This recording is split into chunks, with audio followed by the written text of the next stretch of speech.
อนไม่หลับ นอนไม่หลับ เมื่อคืนผมนอนไวไงแล้วอยู่ก็ตื่นมาตีสี่แล้วนอนไม่หลับไม่รู้ว่ามันร่างกายมันแบบไม่ได้นอนไวมานานเลยนอนไม่หลับ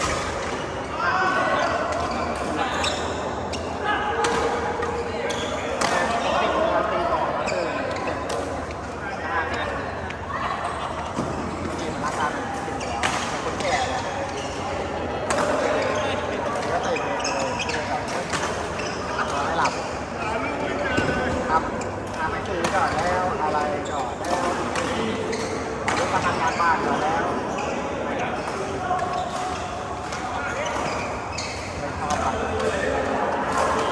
ฟังแล้วมันหัวเราะไม่หัวเราะมาดูแบบขาดใจอ่ะคือแบบ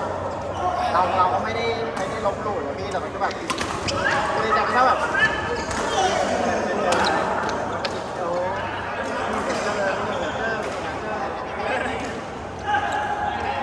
ฟังแบบฟังแบบเรียกว่าอะไรนะแบบเรา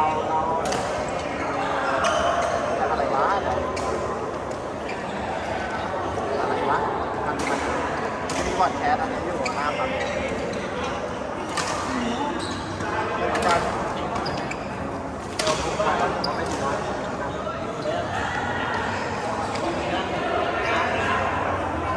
ออกมาทำงานกันแล้วมีตอนดูเกม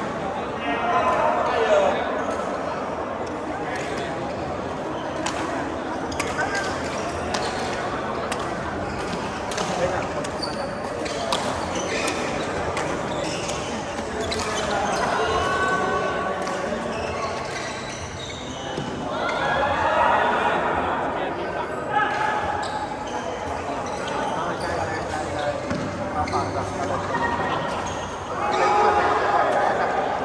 ฟังมันก็คือแคสดีบางที่แต่มันแบบมันแค่ไม่เห็นรูปก็ฟังเฉยๆก็ฟังแบบเรื่องเล่าแบบซีร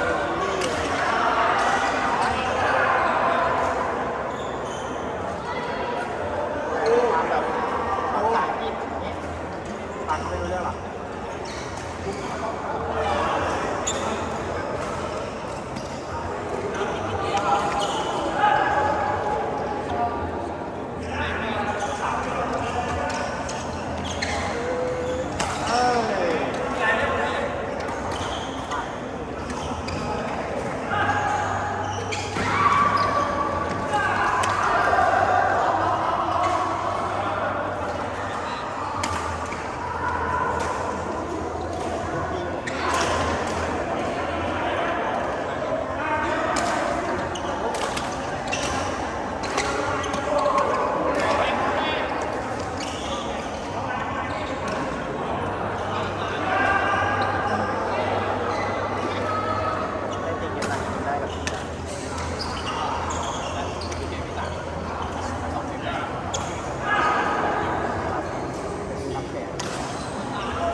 กำลังลดหน่อยน้ำหวานอยู่ไม่ไหวแล้ว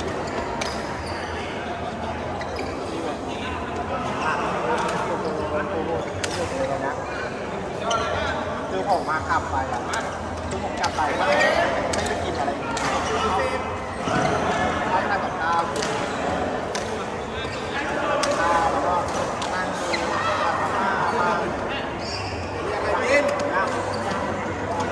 ขอสิบมีกระทะรับกันต้องมีว่าห้องผมอยู่มากินอะไรแอลมาเขียวสองตามเดียวเขียวสอนอะไรเที่ยงไม่ชอบสีเขียวเก็บสีขาว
ร็จ